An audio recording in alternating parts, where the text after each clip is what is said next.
Como lo habíamos vaticinado a finales del año 2022, el gobierno interino de Juan Guaidó llegó a su fin.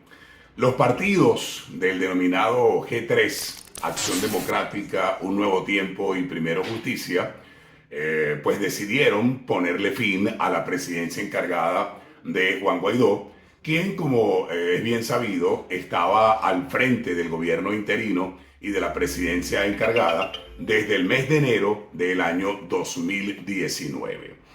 Dos preguntas importantes surgen ante este tema que sigue siendo muy hablado, muy comentado, no solamente por los venezolanos, sino también por toda la comunidad internacional.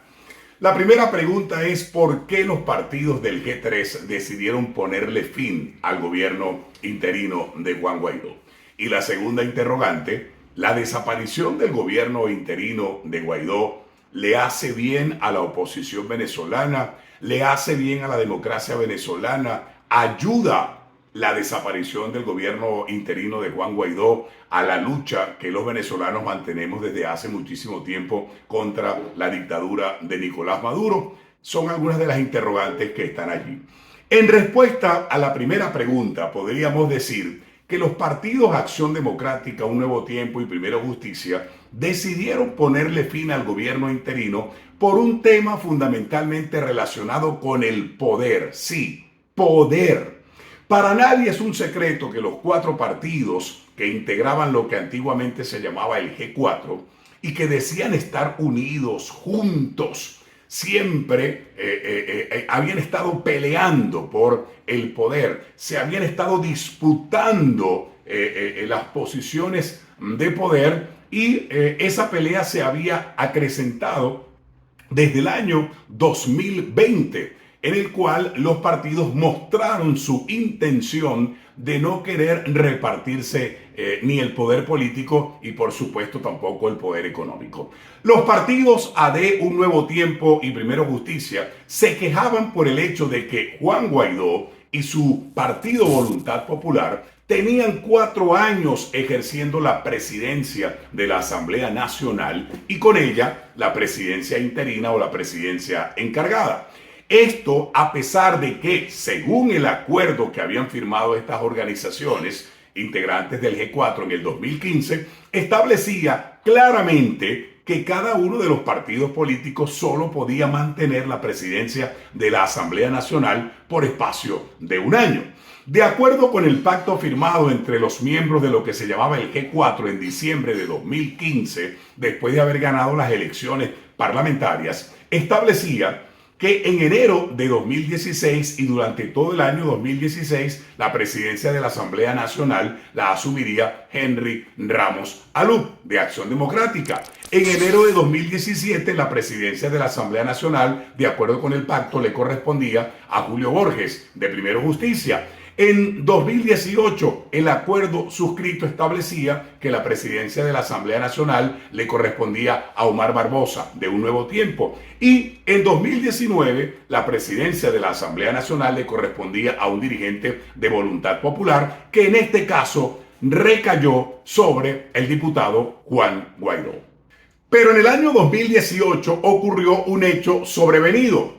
Ocurrió que Nicolás Maduro decidió adelantar las elecciones presidenciales, las adelantó, sorprendió completamente a la oposición, sorprendió a las fuerzas democráticas venezolanas, sorprendió por supuesto también al G4 y eso produjo lo que se conoció como el movimiento que terminó llamando a Nicolás Maduro o considerando a Nicolás Maduro como un usurpador de las elecciones.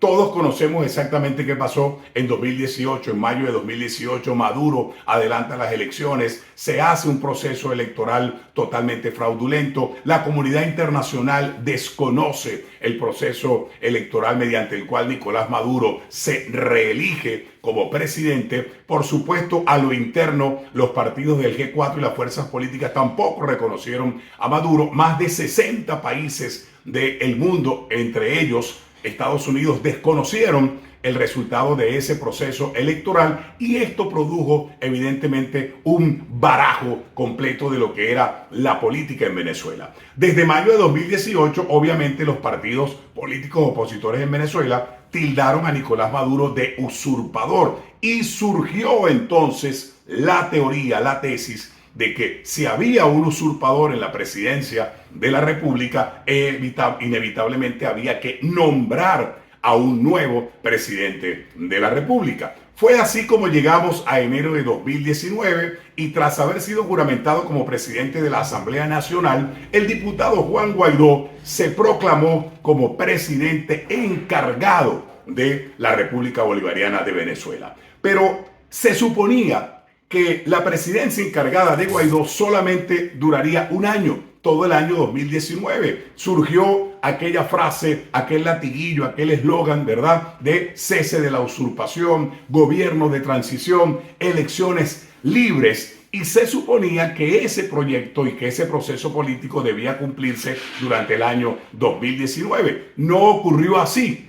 Pasó el 2019, pasó el 2020, 2021, 2022. Guaidó seguía siendo presidente de la Asamblea Nacional y evidentemente presidente interino o presidente encargado, y esto desató los demonios en el seno del G4. ¿Por qué?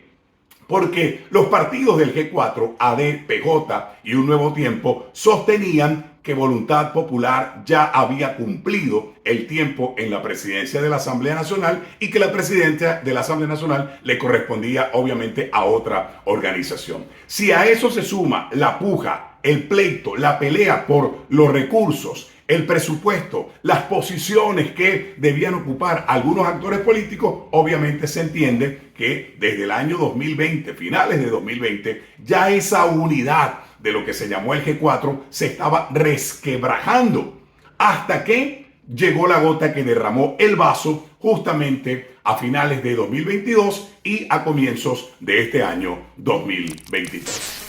Es importante destacar que la pelea entre los partidos que integraban el G4 no solamente fue por la presidencia encargada, no solamente fue por el gobierno interino, no, recursos económicos, financieros, posiciones, porque aunque mucha gente no lo crea, el gobierno interino manejó recursos, manejó presupuesto, y ese presupuesto obviamente desató los demonios dentro del G4, porque había alguna gente allí que quería ponerle la mano a ese presupuesto que estaba manejando el gobierno interino y la presidencia encargada. Comenzó la debacle del gobierno interino. A esto hay que sumar que el gobierno interino no cumplió las expectativas. Guaidó y su equipo no llenaron las expectativas, no cumplieron con lo que le habían prometido al grueso de los venezolanos. El apoyo y la credibilidad del gobierno interino y de Juan Guaidó se vino al piso a niveles nunca antes vistos, y obviamente eso fue aprovechado por los partidos del G3, Acción Democrática, Primero Justicia y Un Nuevo Tiempo, para definitivamente ponerle punto final al gobierno interino. Pero también hay que decir que el gobierno de Estados Unidos también se había dado cuenta de que ya el gobierno interino no podía seguir, que el gobierno interino lamentablemente no había cumplido el objetivo, que el gobierno interino se montó precisamente durante el gobierno del republicano Donald Trump, que los demócratas presididos por Joe Biden, cuando llegaron al poder, se encontraron que ya había un gobierno interino y ellos no estuvieron de acuerdo con ese gobierno interino, y obviamente no había dentro del gobierno de Estados Unidos la disposición por darle mayor apoyo al gobierno interino y a la presidencia encargada. Todo eso terminó creando el ambiente propicio para que los partidos encontraran la excusa perfecta para ponerle punto final al gobierno interino de Juan Guaidó. Para finalizar la gran pregunta, entonces, ¿Venezuela ganó o perdió con la eliminación del gobierno interino y la presidencia encargada? La respuesta es muy fácil: perdió. Venezuela perdió. No solamente perdieron los partidos políticos, no solamente perdió la plataforma unitaria, no solamente perdió el G4, no solamente perdió Guaidó, no solamente perdió todos los que de alguna manera estaban dentro del gobierno interino, perdió Venezuela. Se perdió una instancia que mal que bien era importante para seguirle haciendo contrapeso a Nicolás Maduro. Ya no hay gobierno interino, ya no hay presidencia encargada y ahora solamente hay una nueva junta directiva de la Asamblea Nacional que, por cierto, está en el exilio, no está en Venezuela. ¿Quién ganó con todo esto? Indudablemente, nos guste o no nos guste, terminó ganando Maduro. Maduro, en medio de todo este desbarajuste y esta pelea y esta batalla entre sectores de la oposición por el gobierno interino y la presidencia encargada, ganó porque se quitó de encima al gobierno interino, se quitó de encima la presidencia encargada, algo que Nicolás Maduro andaba buscando desde hace ya bastante tiempo.